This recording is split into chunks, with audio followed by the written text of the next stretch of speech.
There'll be those who will not look beyond the picture of me shaking hands with a Klansman in a robe and hood. And of course, they'll have that visceral reaction like, what the hell is going on here? It is something we never see.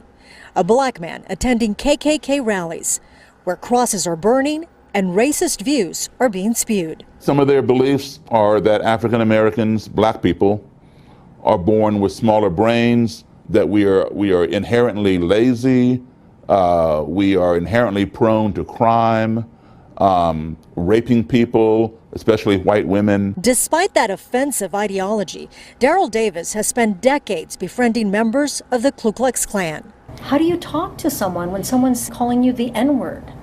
Because you take the higher road. You know who you are. There is one question Daryl has repeatedly asked members of the Klan. How can you hate me when you don't even know me? They've never had an answer that they can come up with that justifies how they can hate me. His conversations with Klansmen resulted in something Daryl never expected. I would find things in common.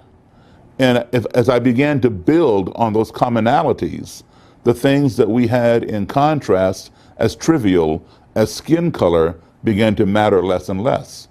And as I built upon those commonalities, a relationship was formed. In the last 30 years, Daryl says 200 members across the country have left the KKK as a direct result of his involvement. He was very vicious, very violent, and very racist. But at the very end, he said that he respected me. Many of those who've left have given Daryl their robes and hoods. He keeps them in his home. It's a journey that is documented in the film Accidental Courtesy. I consider Frank to be my friend.